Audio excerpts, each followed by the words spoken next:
C'est quand j'ai eu Assou que ma vie a eu du sens. Aujourd'hui, j'ai 444 enfants. C'est des enfants qui sont enfermés chez eux pour la plupart, sans compter la stigmatisation en Afrique par rapport au handicap. Ils avaient quoi comme autre alternative au Sénégal? Nous sommes conscients que nous n'allons pas pouvoir gérer tout le monde, mais le peu qu'on va gérer, on va bien le faire. Pour moi, la première compétence, c'est la compétence humaine. Et chaque nouvelle compétence acquise par un enfant, c'est une grosse victoire pour le parent. Et j'ai dit à un personnel, écoutez, on va fermer. Et là, on va se retrouver avec 7 centres d'ici l'année prochaine. Ouais. Enfant Soleil a donné du sens à ma vie. Le sens n'est pas une destination, c'est un chemin qu'on construit petit à petit. Ouais. Les amis, bienvenue dans le podcast Sens. Aujourd'hui, je suis trop content. On est à Dakar, on est avec Adama Ndao, la présidente de Enfant Soleil, une association qui me tient énormément à cœur. C'est un peu ma grande sœur d'ici, un peu ma maman, ma grande sœur, bref, ce qu'on veut ici au Sénégal. Donc ça me fait trop plaisir. Adama, ça va ou quoi? Ça va, merci et toi, mon petit frère. Ça va? Ouais, ça va, tranquille. Super. Dis-moi où on est. Où est-ce qu'on est ici là? On est à la Maison Jaune de Malika. C'est le premier centre de l'association Enfant Soleil Monde qui a été ouvert en octobre 2023 avec toi. Ouais. Et un an après, on est là et voilà. C'est vraiment notre premier centre. Cool. Qu'est-ce que vous faites ici? Alors, on fait des soins médicaux, paramédicaux pour les enfants. On accueille les enfants qui ont la trisomie 21, l'autisme et l'IMC.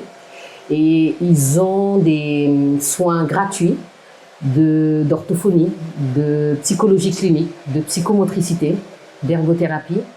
Et ils ont aussi une école. Et tout est gratuit. Ouais. Ouais. Moi, je me rappelle quand je suis venu ici la première fois, comme tu l'as dit, je suis arrivé, ça faisait 2 semaines, 3 semaines que c'était ouvert. Oui. Quelque chose comme ça. Oui. Pour la petite histoire, moi, du coup, on s'est rencontrés. Tu te rappelles comment on s'est rencontrés? C'était ici. Oui. J'avais offert une vidéo sur Instagram, ouais. et c'est pour la petite histoire, c'est ouf. Parce que j'avais offert une vidéo sur Instagram et toutes les mamans soleil, elles ont inondé les commentaires. J'avais reçu Enfant Soleil, Enfant Soleil, Enfant Soleil, on veut une vidéo, on veut une vidéo, on veut une vidéo. Et du coup, moi, j'avais pensé à plein d'autres gens et je m'étais dit, bon, bah écoute, moi, je les connais pas, je sais pas qui c'est, mais écoute, ils ont l'air chauds, donc on va y aller. Et je suis arrivé ici, en fait, je savais pas, mais ça allait être un projet qui était tout nouveau. En fait, ça faisait 3 mois, ça faisait 3 semaines. Ouais. Et vous veniez d'ouvrir ici, à Malika, du coup à Dakar, un petit peu excentré de Dakar. Ouais. Et c'était juste ouf. Et j'ai découvert un projet qui était tout nouveau, mais on voyait les enfants, qui étaient dans ce que vous appelez l'hôpital du jour. Oui, c'est ça. Et on voyait des enfants qui étaient pour la première fois sortis un peu de leur famille, etc. C'était assez incroyable. Ouais. C'était vraiment très très cool. Est-ce que tu peux m'expliquer comment c'est né ce projet? Pourquoi, déjà, qu'est-ce que tu fais dans la vie? Comment t'en es arrivé à ça? Alors, vraiment par un pur hasard, comme on dit, hein, le destin. Moi, je travaille dans le secteur des télécoms, et plus précisément dans le métier des ressources humaines, pour du service client. Et en 2016, j'ai eu une petite fille qui avait une trisomie 21. Donc, Hassan, je vous présente Hassan. Voilà, Hassan, ça va? Hassan, tu vas bien? Oui, bonjour. Tu vas bien? À bientôt. Bye bye. Au revoir. À bientôt, Rokhaya. Voilà. On pourra couper. Okay. Le réel. Voilà. Et donc, j'ai eu une petite fille en novembre 2016, Astou. Et c'était tout nouveau pour moi, la trisomie 21. Je ne savais pas à qui m'adresser. Et donc, il y avait un vide au niveau de la prise en charge, de l'orientation, des conseils. Et c'est un jour, je suis tombée sur un certain Jimmy Som, un Français qui réside au Sénégal, qui a commencé à me conseiller. Que je connais d'ailleurs, avec qui je parle, qui est photographe. Alors c'est lui qui m'a conseillé. C'est lui qui m'a orienté vers des professionnels et qui m'a dit que c'est pas grave du tout, qui m'a rassurée. Et je me suis dit qu'il était temps peut-être de créer quelque chose pour pas que les mamans ou les papas vivent la même chose que moi, parce que j'ai vécu quand même un peu bizarre. J'étais complètement paumée. Et je me suis dit, je vais quand même essayer de faire quelque chose pour mieux orienter et aider les parents qui sont dans mon pays, parce qu'en plus, je voyais la prise en charge qui était très chère. Moi, j'ai la chance d'être, que Astou soit prise en charge par mon entreprise, mais ce n'est pas le cas de tout le monde et c'est très cher. Les écoles spécialisées, Adrien, je ne te dis même pas le prix, c'est extrêmement cher. À peu près, il y a des écoles qui vont jusqu'à 400 €. par mois pour certaines écoles. Et donc, je me suis dit non, il ne faut pas que ce soit un luxe. Chaque enfant, même s'il a un handicap, a le droit d'aller à l'école et de bénéficier de soins médicaux. Et c'est là qu'on s'est lancé avec Koudi, qui m'a contacté une fois et sur les réseaux sociaux, et on s'est lancé parce qu'elle voulait lancer le même projet au Sénégal. Aujourd'hui, la Maison Jaune où on est, c'est un terrain de Koudi Ndoye, qui est en France, qui a sa fille, qui a Maguette, qui est aussi un enfant soleil. Et on s'est lancé ensemble dans ce projet avec la même vision. Vraiment, on a une vision similaire de tout ce qui est social, associatif. C'est vraiment mettre ces enfants au cœur du projet. Et c'est eux qui comptent, c'est eux les boss. Et donc, on a commencé très difficilement parce que c'était la fin de la pandémie de Covid-21. C'était très compliqué. Covid-19. Ouais, t'as dit 21. Oui, on s'en fiche. Et donc après, il y a eu tellement de variantes. Voilà, donc moi je suis perdue, Et qui m'aurait dit que j'aurais oublié le nom. Et donc après, bon, c'était compliqué économiquement au Sénégal, sur tous les plans. Les gens étaient quand même un peu désorientés. Ouais. Et c'est en 2022, en novembre 2022, qu'on s'est vraiment lancé, qu'on s'est dit non, on va plus attendre qui que ce soit, les promesses non tenues, tout ça. On est fatigué. Donc Koudi a bien voulu céder son terrain pour l'association et on a commencé à construire avec le soutien de certaines entreprises. Et en octobre 2023, avec toi, on a pu lancer la Maison Jaune de Malika. À l'époque, il y avait combien d'enfants? C'était 15 enfants, je crois. Alors, en 2020, j'avais 15. Donc 15 enfants en hôpital de jour. Donc hôpital de jour, c'est quoi? C'est prise en charge tous les jours. Ouais. Là, concrètement, il y a quoi comme dans le pack Enfant Soleil? Qu'est-ce qu'il y a? Alors, quand tu ouvres? Oui, au début, j'avais que l'hôpital du jour avec 15 enfants. Ouais. Et les autres venaient en ambulatoire pour juste des soins médicaux et paramédicaux. Voilà. Et donc, c'est 15 enfants issus, sélectionnés après une synthèse de tous les spécialistes médicaux. Donc, ils sont là tous les jours, du lundi au vendredi. Et aujourd'hui, on a la chance d'avoir l'école et d'avoir maintenant de compte à peu près une centaine d'enfants entre l'hôpital du jour et l'école, à Dakar, à Thiès, à Mbour et à Vélingara. Ouais, donc ça, on va y revenir. Du coup, là, il y a l'expansion cette année. Là, en un an, il y a eu une expansion incroyable. Ouais. Et concrètement, ces enfants-là, ils avaient quoi comme autre alternative au Sénégal? Alors, il y avait les Dara, les écoles coraniques, où il n'y avait pas forcément ce besoin d'évoluer, forcément d'aller en classe supérieure, etc., ou d'être enfermé à la maison. Maintenant, pour ceux qui ont les moyens, il y a les écoles spécialisées, où on n'a pas forcément toutes les compétences nécessaires, parce que moi, je l'ai vécu, donc je suis très à l'aise pour en parler. Ça veut dire que même quand tu payes très cher, etc., les compétences, elles ne sont pas forcément là? Pas forcément. Okay. Pas forcément. Et donc, c'est là qu'on a compris qu'il y avait quand même un problème de compétences pour gérer ces enfants, quel que soit le milieu, etc. Moi, je suis contente parce que dans mon asso, il n'y a vraiment pas de distinction par rapport à la classe sociale. Ils sont tous pris en charge de la même manière. Ils ne sont pas priorisés, etc. Mais on se rend compte que la plupart de ces enfants restent chez eux. Je te montrerai tout à l'heure un texto d'un enfant autiste qui est chez lui, qui n'a jamais été à l'école et qui connaît toutes les capitales des États africains et qui peut te l'écrire tous les jours. Et quand son père sort, il écrit l'école pour tous, pour dire qu'il va aller à l'école. Donc, c'est des enfants qui sont enfermés chez eux pour la plupart, sans compter la stigmatisation en Afrique par rapport au handicap. C'est des enfants qui sont possédés par des djinns. Donc voilà, ils sont exclus de la famille, encore plus par la société, par la belle famille, etc.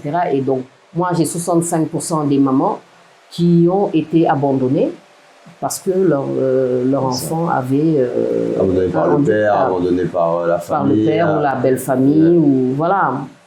Donc, toutes ces problématiques-là, c'est ça qu'on avait avant et on ne parlait même pas du handicap. Moi, aujourd'hui, je fais exprès de montrer les visages des enfants sur les réseaux sociaux parce que il faut qu'ils comprennent que c'est quelque chose de normal. Il n'y a aucun problème, en fait. Et puis, chez nous, ce n'est pas une fatalité, il n'y a pas de tristesse, c'est des enfants heureux. Et c'est ce regard-là que Koudi et moi avions dès le début. Moi, j'ai eu l'impression qu'il y a eu un... Je suis en train de réfléchir là en même temps, et je me dis, putain, ça fait que 1 an. C'est vrai que maintenant que tu le dis, là, on est en novembre, c'était en octobre l'année dernière. Quand je suis venu ici, on a fait les premières interviews, et on parlait justement que de ça, que de la problématique de la société qui accepte pas ces enfants-là, etc. Donc il faut qu'on fasse de la sensibilisation, donc il faut qu'on fasse ça. Là, aujourd'hui, j'arrive, il y a 57 gamins. Ouais. Il y a 3 classes, 4 classes. Ouais. Il y a l'hôpital de jour. En fait, j'ai l'impression qu'on n'est même plus dans la sensibilisation. Ça y est, on est dans des gamins. Moi, les gamins, ils sont arrivés ce matin, ils m'ont serré la main, normal. Ils te reconnaissent. Et ils me reconnaissent. Et au-delà de me reconnaître, c'est vraiment, tu sens que ça y est, ils sont rentrés dans les codes un peu de la société, entre guillemets. Et ils savent s'asseoir, ils savent ce truc. On en était très très loin. Absolument. Et aujourd'hui, ça y est, on est déjà dans ça. Ça a été quoi la recette finalement? Ça a été quoi le chemin par rapport à ça? T'es RH, je pense que ça a un rôle énorme dans tout ça, parce qu'aujourd'hui, t'as quoi en termes de masse salariale? J'ai 37 RH avec une masse salariale à peu près de 5 700 000 par mois. T'as 37 employés? Ouais. RH, ouais, ok. Ouais. 37 employés. Ouais. Ça, c'est quoi à peu près les métiers? En gros, hein, éducateur. Enseignants, éducateurs spécialisés pour la plupart. Et après, c'est les spécialistes, tout ce qui est psychomotricien, orthophonie. Ouais, c'est ça. Etc. Okay. Donc, tu as 37, donc il a fallu recruter. Ouais. On parle de ça en 1 an. Une entreprise qui passe de 1 à 37, c'est très rare. Là, tu es une asso, tu passes de 1 à 37, c'est énorme. Ouais. C'est quoi les clés un peu en RH? Ça a été quoi un peu ta vision par rapport à ça? Oui. En fait, comme je suis dans le domaine, pour moi, la première compétence, c'est la compétence humaine. Ouais. Quel que soit le niveau de compétence technique qu'on peut avoir par rapport à l'éducation spécialisée, à la psychomotricité, à l'orthophonie, la première chose, c'est la compétence humaine. Pour moi, on peut former, c'est des hard skills, on peut former techniquement n'importe qui. Mais si cette personne n'a pas cette capacité d'empathie, d'altruisme, ils ne peuvent pas rester avec ces enfants qui ont besoin de patience, parce que le handicap qu'ils ont pour la plupart demande beaucoup de patience. Ouais. Ils progressent très lentement. Et chaque nouvelle compétence acquise par un enfant, c'est une grosse victoire pour le parent. Donc, il faut énormément de patience et nous y veillons aussi. Nous y veillons également parce que ce sont nos boss, comme je dis, et nous tenons énormément à ce que ils tiennent compte des capacités de ces enfants, parce qu'ils savent faire beaucoup de choses. Ils savent faire énormément de choses. Et en termes de formation, du coup, parce que ici la formation c'est pas forcément accessible. Oui. Vous avez eu besoin vraiment de beaucoup de formation, ou tu as réussi à trouver du personnel qualifié directement? J'ai eu la chance d'avoir du personnel qualifié directement. Okay. Mais aujourd'hui, avec le besoin qui est là, je ne peux plus me permettre de prendre uniquement des personnes en local, parce que la demande est extrêmement forte. Ouais. Adrien, je pense que quand tu venais l'année dernière, on était 15 ici, on avait à peu près 200 enfants dans toute l'association, sur le plan national. Inscrits, okay, Aujourd'hui, j'ai 444 enfants au niveau du territoire national. J'ai des antennes, et donc je dois pouvoir gérer chaque enfant qui doit avoir au moins une fois par semaine un spécialiste paramédical. Sur les 440? Sur les 440. Donc, il me faut au moins 10, il me faut une vingtaine de personnes supplémentaires d'ici l'année prochaine pour répondre à cette forte demande. Okay. Et pour y répondre, on a 2 leviers. On a le recrutement de jeunes que l'on va former. Donc là, on est en train de chercher des partenariats avec des associations et des écoles. Et le recrutement également de personnes externes qui viennent de l'extérieur pour la prise en charge de ces enfants. Parce qu'ils n'attendent pas, en fait. Et donc, ces personnes-là pourront venir au Sénégal, elles seront logées, nourries, etc. Et elles vont pouvoir, avec leur expertise, gérer ces enfants le temps, nous, que certains jeunes recrutés montent en compétences et puissent régler toute cette problématique de gestion des enfants sur tout le territoire. Ouais. Oui, tu avais eu un peu des partenariats avec des écoles ou avec des assos un peu comme ça, comme là on a rencontré avec Assopaps par exemple, sur des psychomotriciennes. Oui, absolument. Il y a l'ENTSS au niveau du Sénégal aussi, qui forme les éducateurs spécialisés. Et au niveau de Enfants Soleil France, Enfants Soleil Belgique et Enfants Soleil Canada, ils sont en train aujourd'hui de chercher des partenaires qui viendront justement nous aider pour ça. C'est vraiment l'urgence. Ouais. C'est vraiment l'urgence. Ah, c'est clair. Et comment on fait du coup? On se développe, etc. pour les fonds? Parce que là, on est sur, tu as dit combien? 5 millions par mois? Ouais, le nerf de la guerre. Sans compter ça, c'est que les salaires. 5 millions juste les salaires, on est à 7-8 000 euros. Voilà. Ça veut dire. On peut aller à 10 000 euros par mois parce que si tu comptes les frais d'électricité et tout ça et tous les autres petits frais, on peut aller directement à 10 000 euros. Ouais. Aujourd'hui, nous avons plusieurs partenaires, des entreprises que je remercie au passage parce que voilà, sans ces entreprises-là, c'est pas possible. Il y a l'État qui a commencé à réagir et je remercie le ministre de l'Éducation nationale parce que vraiment, on a eu une super surprise, Adrien, le jour du cocktail. Juste après la diffusion de ton reportage, on m'a appelé, on m'a dit le ministre de l'Éducation nationale est là. Je dis c'est pas possible parce qu'on l'a pas invité, il est venu spontanément et très très intéressé par Enfants Soleil Monde. Et donc l'État aussi commence à le faire, il y a des bonnes volontés, voilà donc. Et nous, le truc, c'est d'assurer une indépendance financière à partir de l'année prochaine via le GIE. On a créé un groupement d'intérêt économique des parents qui nous permet aujourd'hui, après, au niveau de chaque antenne, d'avoir des activités génératrices de revenus. On va faire des savons, on va vendre des produits halieutiques, on va transformer des produits locaux pour faire du tiéré, du mil. Et donc, avec ça, on peut, au niveau de chaque antenne, être autonome financièrement parce que c'est ça notre objectif. En plus du soutien des entreprises, que nous soyons quand même le plus autonome possible. Parce qu'il ne faut pas que ça s'arrête. Ouais, c'est ça. Il faut parce que là, aujourd'hui, tu règles un problème national, concrètement. Il n'y a pas grand monde qui fait ça. Il n'y a même personne qui fait ça. C'est quoi la concurrence aujourd'hui? Alors, la concurrence... il n'y a pas de concurrence, on est dans l'associatif, voilà, on décide d'aider. Mais aujourd'hui, qui fait des projets un peu similaires? Alors, handicap, peut-être qu'il y en a, mais je ne les connais pas. Ouais, c'est ça. On porte des œillères, je t'avoue. Peut-être que c'est aussi un défaut. Mais on ne voulait pas dupliquer ce qu'on a vu, nous. Parce qu'on a, encore une fois, tu sais, Adrien, l'avantage, c'est que nous, on est des parents.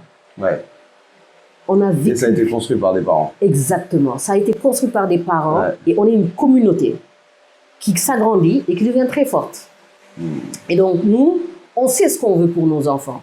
En tout cas, à date, moi, je n'ai pas vu une association, un organisme qui puisse nous aider parce que soit il y a une problématique de coût ou de qualité qui fait que je ne me retrouvais pas dans ce système-là. Et donc, et puis bon, il y a d'autres paramètres que nous n'avons pas trop, enfin, vers lesquels nous ne souhaitons pas nous orienter. Aujourd'hui, une association, c'est pas Adama et Koudi. L'asso, c'est l'enfant. Oui, bien sûr. Tu vois? Et voilà, c'est des paramètres comme ça pour lesquels nous, on préfère vraiment porter nos œillères et focus sur les enfants. Non. C'est vrai que c'est intéressant ce que tu dis sur la construction des mamans soleil, parce que ça a été vraiment l'initiative de ça. Et je le voyais la dernière fois qu'on postait la vidéo en commun là, sur un extrait du documentaire qu'on a fait. Et tu vois des mamans qui ne sont pas des mamans soleil, qui sont des mamans de France, etc. Qui, waouh, incroyable, mais mon enfant aussi est autiste. Et là, j'ai vu des discussions passer dans les commentaires et les gens commençaient, ils ont commencé à prendre contact, mon fils aussi, machin, j'ai envie d'en parler. Et tu te rends compte qu'il y a une vraie solitude derrière tout ça. Et c'est ce qui crée aussi l'engagement derrière ton association. C'est que la solitude des mères seules avec des enfants handicapés ou des papas seuls ou les deux même ensemble, finalement c'est ce qui crée aussi cette énergie qui fait pousser. Et aujourd'hui c'est là où on voit que on comprend en tout cas qu'en un an forcément t'as fait ce chemin là quoi. Oui. Et excuse-moi de te couper Adrien, mais tu sais, parfois je me demande où étaient ces enfants. Ouais, c'est ça. Parce que chaque semaine, on a une vingtaine d'enfants qui viennent avec leurs parents pour être inscrits dans l'école. Et c'est une frustration pour moi parce que je ne peux pas les accueillir. Parce que pour nous, Koudi et moi, notre credo, c'est la qualité de prise en charge. Tu as un éducateur pour 3 enfants. Si je rajoute d'autres, ce sera 1 pour 5, 6. Et on ne retrouvera pas les résultats qu'on a eus, comme tu l'as vu, avec l'hôpital du jour. Ouais. Donc, on s'en rend compte en fait. Ouais. Et que font ces parents aujourd'hui? C'est notre problème quotidien, Koudi et moi. Qu'est-ce qu'ils sont en train de faire parce qu'ils ne peuvent pas venir? On se pose la question tout le temps. Enfin, surtout quand tu vois que ça existe. Je l'ai vu l'autre jour à Hambourg. À Hambourg, il y a des parents qui sont venus pour faire le bilan de leur enfant avec les filles là. Et tu voyais en fait l'enfant, c'était la première fois qu'il était dans ce contexte-là. Il était tellement heureux. C'est frustrant. Il était tellement heureux. En plus, tu voyais qu'il avait un potentiel de ouf. Les parents, ils étaient tellement contents. Ils ont pris des photos avec nous. Ils ont pris des photos avec l'enfant. Ils voulaient que l'enfant il prenne des photos avec nous, etc. Et tu dis c'est hyper frustrant pour les parents parce qu'en fait, ils ont passé 1 heure, 2 heures dans le centre. Magnifique. Ils étaient tellement contents les 2 parents là. Et ils doivent repartir et ils doivent attendre en fait. Ils doivent attendre qu'il y ait de la place. Ils doivent attendre que tout ça. Mais je pense que c'est important justement ce sujet, on en a beaucoup parlé toi et moi, mais sur l'impact, c'est-à-dire ok, on pourrait récupérer tous les enfants du Sénégal, mais en vrai pourquoi? À la fin, ce qu'on veut, c'est que les enfants ils évoluent. Oui. Et là, comme tu viens de le dire, en fait, il faut savoir refuser à des moments pour vraiment continuer sur l'impact qu'on a et de se dire ok, au moins ceux-là on les fait avancer, peut-être que ceux-là du coup ils feront avancer les autres, etc. Et ça, je pense que c'est hyper important dans les projets. De ne pas vouloir faire de la masse. C'est ça. Parce que oui, c'est frustrant en fait, c'est hyper frustrant. Et moi j'ai vu tellement de projets où oui, c'est frustrant, mais du coup on va l'accueillir lui, on va l'accueillir lui. Mais à la fin l'impact il est plus là. À la base c'était ça pour 5 jeunes ou 10 jeunes. Et là d'un coup on est 40 et c'est genre ça n'a plus de sens et finalement tu as perdu 40. C'est ça. Alors que tu aurais pu en gagner 10. C'est ça. Nous en termes de vision avec Koudi, on sait que Enfant Soleil, c'est juste une petite goutte d'eau dans la mer. Nous sommes conscients que nous n'allons rien changer de manière, ce ne sera pas flagrant. C'est juste un groupe d'enfants qu'on va essayer de gérer tout au long de leur vie parce que nous sommes en train de préparer la partie professionnalisation, mais nous sommes conscients que nous n'allons pas pouvoir gérer tout le monde, mais le peu qu'on va gérer, on va bien le faire. Ouais. Et pour nous, c'est ça en fait. Et donner l'exemple, surtout au niveau des structures étatiques, pour qu'ils voient que ce n'est pas seulement un problème de fond. Il y a aussi cet engagement à prendre et cet humain-là, à avoir cet humanisme plutôt, pour pouvoir aider ses enfants. Ce n'est pas seulement un problème d'argent, non. Il faut être là pour les parents, les écouter, et, donner assez d'amour aux enfants. Moi, quand je viens, je t'assure, j'ai des frissons, Adrien. Parce que c'est des enfants que je connais maintenant depuis 4 ans. Ouais. Je les vois grandir, donc c'est mes bébés. Et je vois comment ils progressent. Et même s'ils ne sont que 5, je suis contente. Ouais. Ah ouais, je suis contente.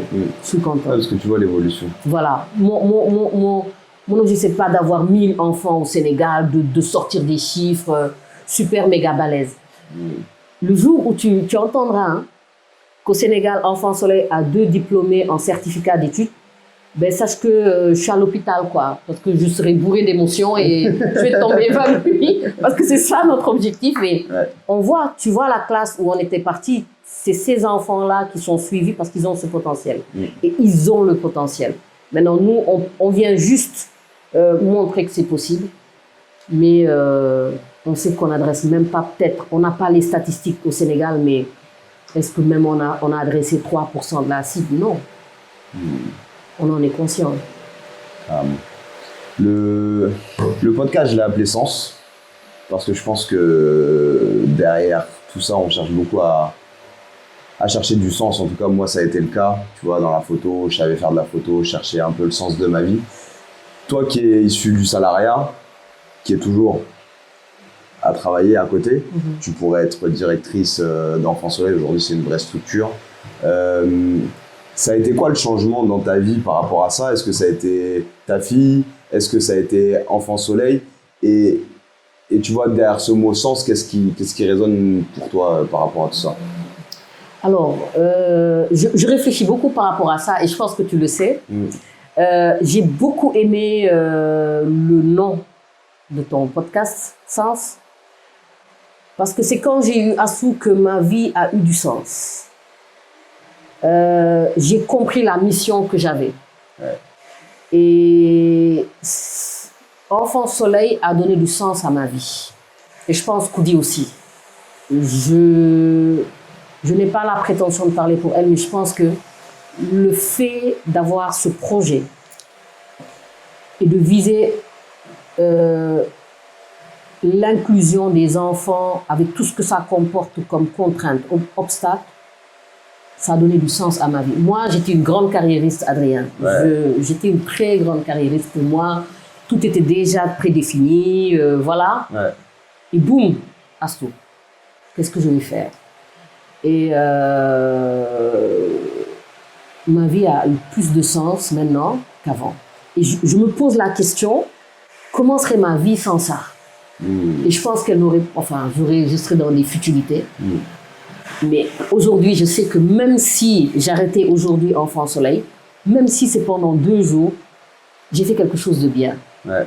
Et donc, ma carrière, j'aime bien ce que je fais. J'aime bien le boulot que j'exerce. Ouais.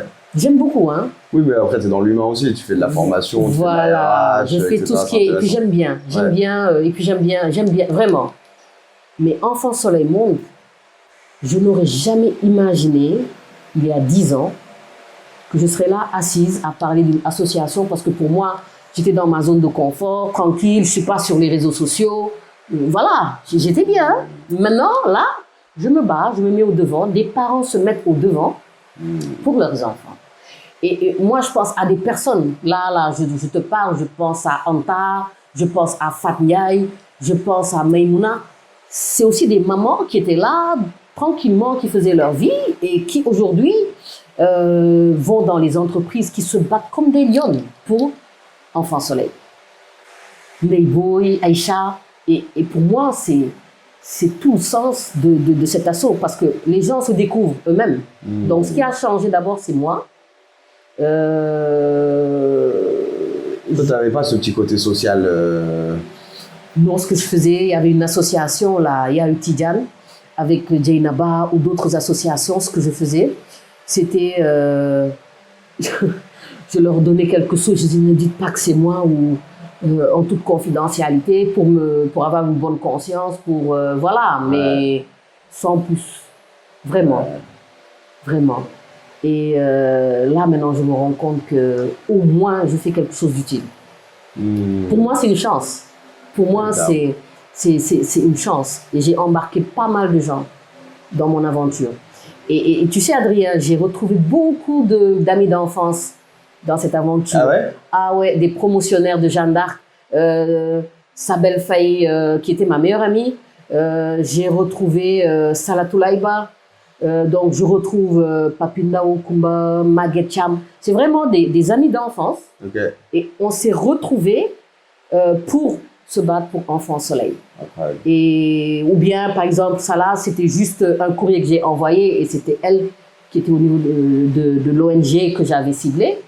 Et quand elle a vu mon nom, elle m'a appelé direct. Donc, c'est une superbe aventure humaine où tu retrouves déjà tes amis d'enfance et tu retrouves de belles personnes.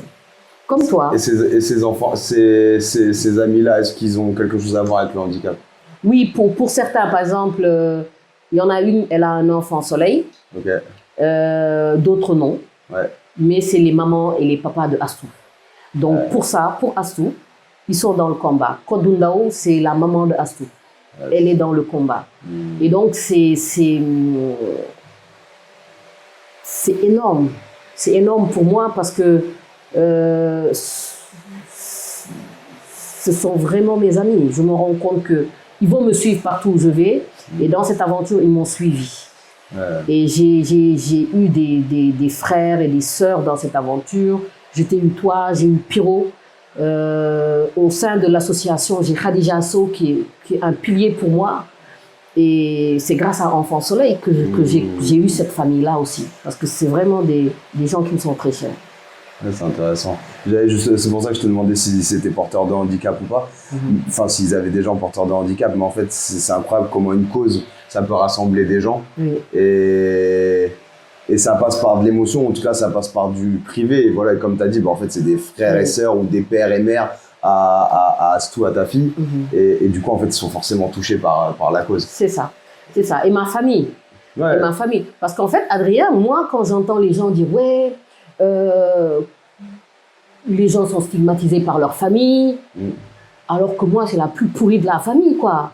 Et mes sœurs, Aminata, Mboré, Adja, Maguette, et même mes belles-sœurs, Nafi, Amina, c'est leur cause. Astou, c'est leur fille, mes frères, pareil. Voilà. Donc, moi, je connais, j'ai pas vécu ça. T'as pas été voilà. Je n'ai pas vécu cette stigmatisation-là, cette exclusion familiale. Je suis même étonnée. Et pourquoi tu penses? Je pense que le socle, c'est mes parents. Éducation, etc. Oui, je pense que le socle, c'est mes parents. Ouais. Parce qu'en fait, nous, je suis issue d'une famille extrêmement soudée. Ouais. On est très différents, mais extrêmement soudés. Et je me rappelle le jour où j'ai eu Astou, je les ai vus, bon, ils étaient au courant, et moi, je n'étais pas encore au courant. Ah bon? Et je les voyais traînailler, alors que bon, quand quelqu'un accouche chez moi, tout le monde est dans la chambre à manger les gâteaux qu'on a amenés et tout. Personne ne mangeait, tout le monde était bizarre avec moi. Et dans ma tête, j'allais mourir parce que, voilà, il y a un truc qui se passe, ou que ma fille allait mourir et qu'ils voulaient me l'annoncer. Et à un moment, je me rappelle, c'était vers 16h le lendemain de l'accouchement, ils sont venus en groupe là. Je rigole en repensant à leur entrée théâtrale là dans la chambre. Et avec Aminata, ma sœur, Samba, tout ça. Mboré qui était au Magal de Touba et qui rapplique direct. Ah. Et voilà, Adama, ta fille a une trisomie 21, le docteur pense que... Alors, pour quelqu'un qui pensait qu'elle allait mourir, j'ai dit, c'est que ça? Ouais. Au début, c'était vraiment rassurant pour moi parce que je pensais, voilà, qu'il allait m'arriver pire que ça. Mais donc mes parents étaient encore vivants à l'époque et tout le monde l'a accepté en fait, c'était pas un problème. Et je pense que c'est ça qui m'a donné la force de bien gérer. Parce que tu penses que tes parents ils avaient cette éducation aussi de savoir que il n'y avait pas le diable en elle ou il n'y avait pas. Voilà, ouais. Ils étaient quand même conscients de ça, quoi. Oui. Non, moi Au contraire, moi ma mère était à l'époque en plus j'étais paumée parce que ma mère était en phase terminale, Okay. donc j'ai cumulé les deux chocs. Mais elle me disait tout le temps de venir à la maison et elle portait Astou toute la journée, elle profitait d'elle et elle me disait il faudra t'occuper d'elle. Et donc aujourd'hui, même quand je la regarde, je repense à cette phrase-là et je me dis voilà. Et ils avaient raison. De plein, là. Voilà, il le faut et s'occuper des autres parce que c'est ça en fait. Mon père, c'est le premier à avoir financé Enfant Soleil Monde.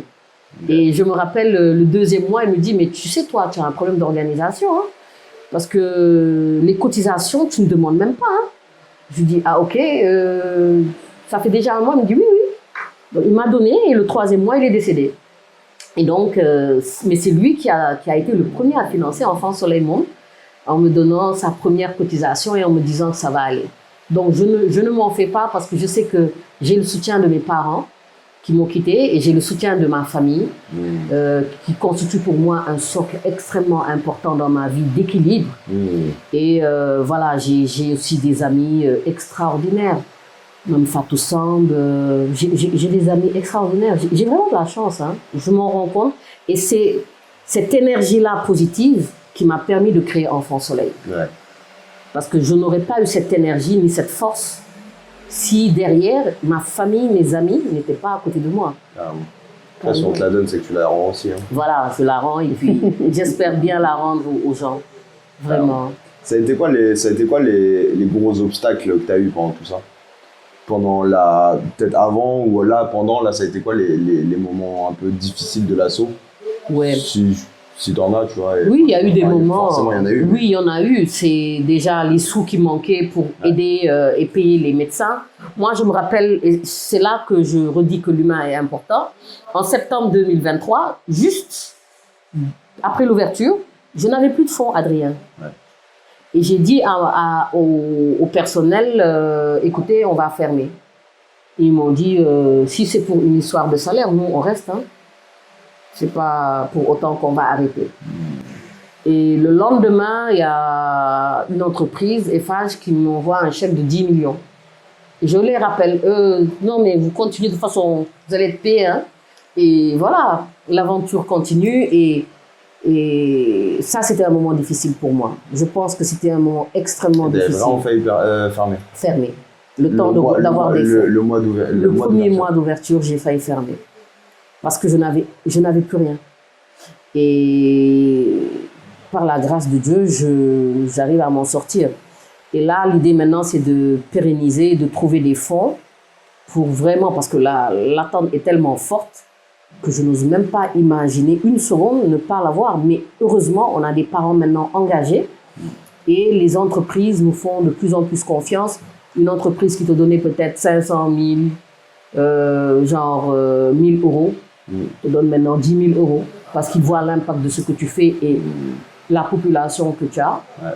Et on a des entreprises comme Woodside ou l'Amicale des femmes de la RTP qui nous ont aidés à construire les niveaux, les étages là. Et donc, ça va mieux maintenant financièrement. L'autre point l'autre obstacle, c'est les parents, ouais. Adrien. Tu sais, les parents, ça a été un choc pour moi. Je t'avoue qu'il y a certains parents qui regardent leurs enfants comme des investissements. Ouais. Parce qu'en fait, pourquoi on veut la gratuité aujourd'hui? Il suffira qu'on dise à certains parents, c'est 40 000. La cotisation mensuelle dans une école privée sénégalaise en moyenne pour qu'ils se disent ça sert à rien. Ouais. Il a un handicap et ils laissent leurs enfants à l'école, à la maison. Et donc moi j'ai voulu cette gratuité dans tous les domaines pour qu'ils sachent que leurs enfants peuvent venir et qu'il n'y a pas de problème. Et le manque d'investissement de certains parents qui n'emmènent pas leurs enfants quand ils ont des rendez-vous. Moi, ça me frustre parce que j'ai une liste tellement longue de parents qui attendent pour être pris en charge. Derrière, tu as des parents, tu les appelles pour des bilans d'orthophonie qui coûtent 40 000 et c'est gratuit pour eux.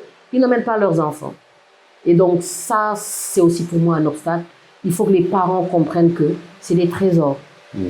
Et... Oui, c'est une chance incroyable qu'ils ont d'avoir accès à ça, en fait. Ça, vraiment, moi, j'y crois. Et malheureusement, tu en as qui ne les emmènent pas, qui ne sont pas investis pour leurs enfants. On a parlé hier avec Hambourg, je crois, ou à Thiès, je ne sais plus, justement sur cette question-là, parce qu'en plus, là-bas, ces centres-là, c'est tout petit. Pour l'instant, il n'y a encore que 7, 10 enfants dans les classes. Et ils disaient, en fait, à un moment, nous, on a des enfants en attente. Par exemple, le gamin qui est venu hier, tu vois, celui que je te disais, là, qui était venu avec ses parents, je disais, mais lui, comment il va pouvoir venir? Il dit, là, pour l'instant, on est complet. Mais si demain, en vrai, un parent commence à plus mettre son enfant ici, nous, on va le changer. C'est ça. Parce qu'en fait, c'est ça. Et nous, le but, c'est que c'est l'engagement aussi qu'il y a derrière, quoi. Oui, et ça a été le cas hier. Et donc, c'est bon. Aïcha m'a appelé. Je vois bien l'enfant dont tu parles. Derrière, il y a eu un parent, parce que c'était trop loin, qui a appelé le jour même. Et voilà, ça va switcher. Ah, donc le gamin... Oui, c'était le trisomique, là. Oui, elle m'en a parlé. Et aujourd'hui, c'est ça. L'autre obstacle que j'ai aujourd'hui, c'est ma disponibilité. Ouais.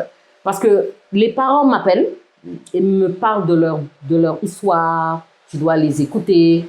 Quand on était 15, 20, c'est possible. Aujourd'hui, on est presque 400 et ils m'appellent de partout. Et il y a même des parents qui ne sont pas dans l'association. Je ne suis pas aussi disponible parce que je tiens beaucoup à avoir une entreprise, une association structurée. Ouais. Je veux que ça soit très structuré avec des personnes ressources pour chaque type d'attente. Ouais. Et donc, ça peut être aussi une déception de leur part parce qu'ils n'arrivent plus à m'avoir au téléphone. Et je m'en excuse parce que, voilà, je suis sur plein de choses en même temps et je suis moins accessible. Ça aussi, c'est un obstacle et ça me fait mal parfois. Mais je suis obligée parce que y a beaucoup de choses à gérer. Il y a beaucoup de choses. Et certains parents ne le comprennent pas forcément. C'est oui, je n'arrive plus à t'avoir. Bon, j'essaie le week-end de les rappeler, mais c'est compliqué. C'est compliqué. Carrément. Si tu avais un conseil à donner à la Adama il y a 4 ans pour monter en France, tu lui donnerais quoi? Alors, le conseil que je donnerais à Adama, c'est suis ton instinct, mais bêtement et méchamment. Ok. C'est ça que Pourquoi? je voudrais dire. Pour moi, Enfin, t'as eu des cas concrets où t'as failli pas l'écouter ou... il m'est arrivé. Ok. J'ai démarré l'assaut avec des personnes et j'avais un mauvais pressentiment. Et ça n'a pas loupé. Donc, je pense qu'il faut suivre son instinct. Et spirituellement, hein, Allah subhanahu wa ta'ala nous parle et nous donne tous les signes qu'il faut. Il faut savoir écouter son corps et son cœur et son esprit. Parce qu'en fait, pour moi, tout est dit. Ouais. Tout est montré. J'en suis convaincue. Et il faut savoir écouter son corps et son esprit. C'est très important. Suivre son instinct. Mais bêtement. Même si tu échoues, tu as suivi ton instinct. Ouais. Ouais, carrément. C'était comment l'expansion pour terminer un petit peu, là, il y a un an, tu étais juste ici, il n'y avait même pas d'étage, il n'y avait pas d'autres centres, il n'y avait rien. Aujourd'hui, il y en a un à Hambourg, il y en a un à Thiès, il y en a un à Vélingara, il y en a un qui va ouvrir à Saint-Louis, un qui va ouvrir à Kaolack. Ça a été comment l'expansion en fait? Mais un truc de ouf. Parce que ça s'est fait en Un 2 truc de secondes. ouf, Adrien. Parce que nous, avec Koudi, c'était Thiès. Ouais. Oui, Sérieusement, depuis le début, c'était tu me que disais Thiès, quoi. Depuis le début, tu me C'était disais que Thiès. Et après, on me parle de Mbour. On me dit non, il y a quelqu'un qui veut nous prêter sa maison à Mbour. Donc, on s'est dit, OK, Mbour aussi. Bon, la personne en question s'est désistée, mais on avait déjà annoncé. Donc, on devait chercher Mbour. Et Dieu nous a facilité le truc, mais à un point, je ne peux même pas t'expliquer. Et Vélingara nous appelle, ouais, non, mais on démarre là. On a un centre ici, on nous a alloué au niveau de Enfants Soleil, on a un centre. Et il faut qu'on monte l'école, on est en septembre, les enfants n'ont rien à faire. Mais c'est allé à une vitesse, moi je rigolais en fait, parce que c'était pas du tout dans ma feuille de route. Et j'ai flippé parce que je me suis dit, mais comment tu vas financer Adrien, à ce moment-là, j'ai eu des financements d'entreprise parce que j'ai un réseau. J'ai un groupe qui gère les partenariats. Ouais. Ils ne sont pas des parents soleil. Ils ne sont même pas connus par les parents soleil. C'est des jeunes. J'ai une ancienne collègue qui est maintenant au Canada et qui le gère aussi. J'ai un ami, comme je te disais, des gens que je retrouve. Hein. Bamba Diouf, je ne l'ai plus revu depuis 2004. Je pense. Ça fait 20 ans.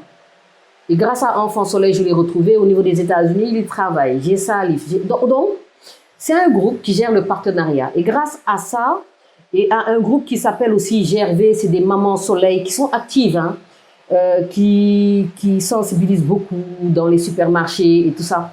Donc, il y a eu cet engouement, cette synergie d'action qui fait qu'on ne ressent pas forcément le fait de s'être répondu comme ça aussi vite.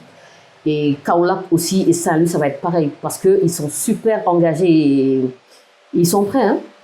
Ils sont prêts. Moi, pour moi, j'aurais eu les 7 antennes dans 5 ans.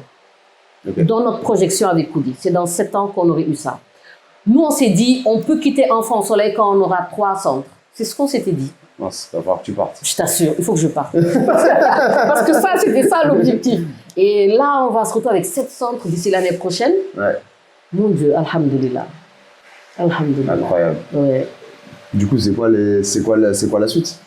Ben, la suite, surprise. Surprise. Okay. Parce qu'en fait, je dis surprise parce que je sais pas en fait c'est quoi la suite.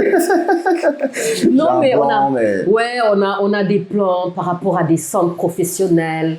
Voilà, c'est de relever peut-être le niveau et c'est d'être encore plus professionnel dans l'impact. Là, on a repris le GIE, mais c'est beaucoup plus professionnalisé. C'est nous qui allons le gérer. On va créer un centre professionnel pour les jeunes, une fois qu'ils terminent l'école, pour qu'ils puissent aussi avoir leurs revenus, être autonomes. C'est comme ce qu'on appelle en France les ESAT et les choses comme ça, non? Exact, exact. Okay. Donc là, on bench beaucoup pour regarder comment ça se passe ailleurs. Mais c'est plutôt les centres professionnels qui sont là. Mais également passer le relais aussi, Adrien. Nous, avec Koudi, l'idée c'était de lancer un truc. Il y a beaucoup de compétences dans l'association. Après, l'idée, c'est de passer la main parce qu'il faut changer aussi le pilotage. Hein? Et tu penses que tu pourrais passer la main? Ce sera toujours ton bébé? Ce sera toujours mon bébé. On aura un comité ad hoc tous les 6 mois pour vérifier ce qui s'est passé, mais on aimerait bien passer le relais. Okay. Le relais pour le bien des enfants, toujours. Okay. On va toujours regarder, mais on passera le relais. Ouais. C'est quoi les besoins là tout de suite maintenant? Là, les besoins, c'est d'avoir des RH en ortho, en psychomotricité, d'avoir plus de soutien pour les salaires, parce que c'est tous les mois, mais d'avoir surtout les compétences en ortho, en psychomotricité, parce que mes enfants doivent être suivis toutes les semaines. Et avec 444 enfants, là, en plus de l'effectif que j'ai des 37, il me faut 20 encore d'ici l'année prochaine, puisque j'ouvre Kaolack et Saint-Louis. On a une orthophoniste ce matin, une maman soleil, orthophoniste, qui va être recrutée. Mais il me faut 57 personnes actuellement pour être bien. Vraiment. Donc c'est énorme. Ouais, il faut 57 personnes. Cool. Merci. Enfant Soleil, c'est un projet hyper intéressant parce que il y a plusieurs points un peu importants pour toutes les associations qui essayent de se monter, tous les projets qui essayent de monter, parce que je pense qu'aujourd'hui, il n'y a plus forcément de grandes différences entre une asso, un projet. Le but, c'est qu'il y ait de l'impact à la fin, en tout cas. Même une entreprise, le but, c'est vraiment qu'il y ait de l'impact. Et premier point, le point de ne pas vouloir faire du volume et vraiment de la qualité. Je pense que c'est un point hyper important. Toi, tu as été très, très bonne sur le recrutement. Je vois tous les gens qui travaillent avec toi, c'est fou. Mais il y a aussi ce truc où finalement, les RH, en tout cas les porteurs de projets, je pense à Aïcha, etc., c'est aussi des mamans soleil. C'est aussi des personnes qui sont touchées par la cause. Et je pense que finalement en RH, demain, si on veut monter un projet, etc., je pense que c'est vraiment le plus important, c'est de trouver des gens qui se rallient à sa cause. Parce que toi, ils te l'ont montré au premier mois, même s'il n'y avait pas de paye, ils allaient rester. Ouais, absolument. Et je pense que c'est un des piliers principaux de ce projet, c'est qu'en fait tout le monde est derrière la cause quoi qu'il arrive. Et même moi le premier qui suis pas derrière la cause, c'est qu'en fait j'arrive ici, je vois les gamins, je dis non mais en fait on peut pas, tu vois ce que je veux dire. C'est ça. Et je pense à Pierrot pareil, qui est arrivé dans un centre et qui s'est retrouvé à lutter toute sa vie là pendant 4 ans pour des gamins, parce qu'en fait la cause elle est noble. Ces enfants là tu les croises une demi-journée, tu peux pas repartir comme si de rien n'était. Non. Et il y a une pureté dans ces enfants, et il y a un résultat qui est incroyable. Il y a un résultat qui est incroyable. Absolument. En fait, tu vois les efforts, et en fait c'est des efforts où tu te dis merde, mais en fait c'est des petits trucs tellement basiques où il s'est levé, où il sait s'asseoir, où il sait tout ça, et en fait tu te dis mais en fait nous on a oublié tout ça, c'est tellement normal pour nous, mais finalement eux quand ils arrivent à ça, mais c'est un truc qui va changer toute leur vie. Parce que quand t'es même pas capable de t'asseoir, quand t'es tout le temps allongé, ou quand t'es pas capable de dire un mot, je pense à Moussa Mohamed, sur qui j'avais fait le documentaire, où la mère, le premier truc qu'elle te dit, c'est le premier mot qu'il a dit, c'était là, et il avait 7 ans. Et tu te dis, bah ouais, en fait, c'est ce qui va changer toute la vie. Absolument. Et nous, on se bat là pour des petits trucs, des problèmes de merde là. C'est pour ça. Et en fait, tu te rends compte que ces enfants-là, ils ont même pas la base que nous, on a. On peut s'asseoir, on peut marcher, on peut se déplacer, on peut parler, on peut manger tout seul, on peut prendre un objet, le déplacer ou j'en sais rien. Et eux, en fait, le fait juste d'avoir réussi ça, en fait, c'est une victoire de fou. Absolument. Et ce que j'aime beaucoup dans l'éducation, et c'est un truc que je pense qu'on devrait plus utiliser tous les jours, je le voyais ce matin là, en filmant, c'est à quel point on félicite en permanence. Tout. C'est-à-dire qu'il sait dire son nom, il va chanter, il va taper des mains, il va mettre le truc dans le carré, il va faire ci et on va le féliciter. Absolument. Absolument. C'est même dans la technique par rapport à ça, et ça booste. Et de le rendre important. Oui, de les rendre importants. C'est ça. Le matin, c'est la ronde en utilisant son prénom, en faisant une chanson avec son prénom. En fait, dès l'instant où tu vois les enfants, ils perdent un peu le truc, surtout tu vois les autistes, etc., qui regardent un peu à droite à gauche, ils sont même pas dans le truc. Et dès qu'on se met sur eux, c'est waouh, la joie qui explose, et genre ah ouais, on me donne de l'importance, et on dit que je suis quelqu'un d'important. Absolument. Et on me félicite, et c'est genre et ça crée un éveil incroyable. Ouais, Et tu connais le professeur Massamba Gueye? Non. C'est un des parrains de l'association, il est sociologue, écrivain, très écouté au Sénégal. Et il disait que ses enfants, c'était une surcharge d'énergie. Ouais. Quand tu as une surcharge d'énergie, ça pète un peu et puis tout est noir, tu n'as plus d'électricité. Et bien c'est le cas de ces enfants-là. C'est des VIP. Et moi, sérieusement, Adrien, je les aime de tout mon cœur. C'est vraiment mes gosses. Ouais. C'est vraiment mes gosses.